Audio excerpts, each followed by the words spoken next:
Hey guys, KetoFlex here. In today's video, I'm going to acknowledge two of the best movies to come out this year so far, Presence and Black Bag. And if you could believe it, they're both from the same director, Steven Soderbergh. If you ask me, Steven Soderbergh is a pretty underrated director as he flies under the radar and makes what he wants on his own terms. But he has tons of projects under his belt of varying genres and qualities to the point that I'm amazed that several of his movies are from the same guy. He's shown himself that he's capable of making blockbuster franchises like the Ocean's movies, but he's also capable of making wild indie movies like Schizopolis. Hello. How are you? Fine. Is your wife coming over tonight? 'Cause her big ass always leaves me satisfied. Nice of you to mention her. She enjoys sex with you much more than she does with me. I'm sure she says that to all the men in the neighborhood. You may be right about that one. I'll see you later. Okay.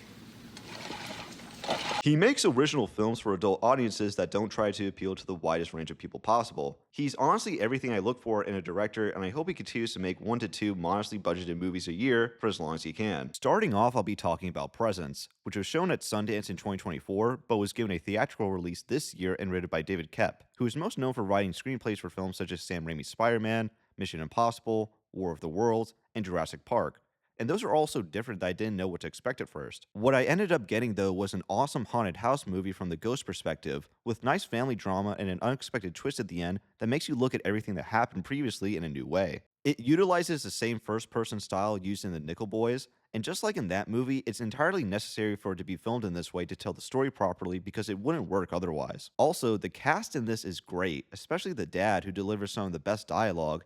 It should be prefaced that if you're coming into this with a mindset that's going to be something on the same level as a horror movie with jump scares or flashy kills, then you're going to be disappointed because the plot progresses at a much slower pace and relies on you taking the time to pay attention and remembering things that will matter later on. And considering that this is only an hour and 25 minutes, I don't think that's too big of a request. With that being said, I'm going to move straight into my analysis, which includes spoilers. If you don't want to be spoiled, then go to this timestamp. A number of people who saw the movie seem to have been confused by the ending because they were under the impression that the older brother had just become a new ghostly presence in the house, when in fact he was a ghostly presence the entire time. That's what makes the ending so bewildering, since I never suspected that there were time travel mechanics involved because the older brother and his ghost exist at the same time. The older brother died and the ghost was able to exist earlier so that it could prevent his sister's death. When he accomplishes this, he's finally able to leave the house for the first time and passes on. The medium in the movie explains the brother's mindset for us somewhat, along with why he's there. He's confused with a warped sense of time and has no idea who he is, but he has a vague idea that he's there to do something, which is to save his sister. And throughout the movie, we progressively see him become really guilty towards his sister because he gets reprimanded by his dad for being an asshole to her, knows that his mom prefers him over his sister, knows that his mom is committing a crime to give him specifically opportunities which causes a rift between the whole family, and is partially responsible for her death because he befriended the guy who killed her and invited him to their house in the first place. In a lot of ways, this is brought on by him pretending to be someone he's not, which he is later disgusted by as a ghost and why he trashes his own room out of regret. All of this culminates in him not just going from beyond the grave, but beyond time itself to act like the brother he was supposed to be by saving her. And that's such an amazing story. When he's alive, it's his presence that makes his family suffer, but when he's dead, it's his presence that ultimately saves them. It's a really well thought out film that I can easily see becoming much more appreciated in due time. Next up, we have Black Bag. This is a spy thriller where Michael Fassbender plays a British intelligence officer who has to investigate some other spies, including his own wife played by Cate Blanchett, to figure out which one is a mole who leaked a top-secret software program called Severus.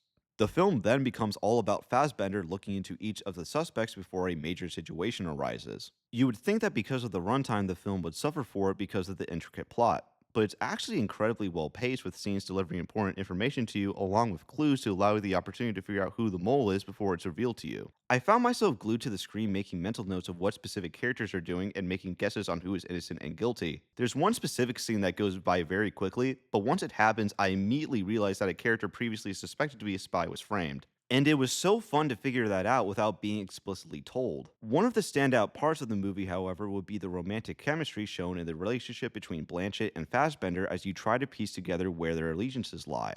This is a slight spoiler, but the take-home message is that Fassbender and Blanchett stand above the other spies because of their undying love for each other, and that the incompetence from the other spies stems from them being unfaithful to their own partners. It's not a James Bond film with choreographed action, but it has espionage, dialogue, and character writing that makes it well worth seeing.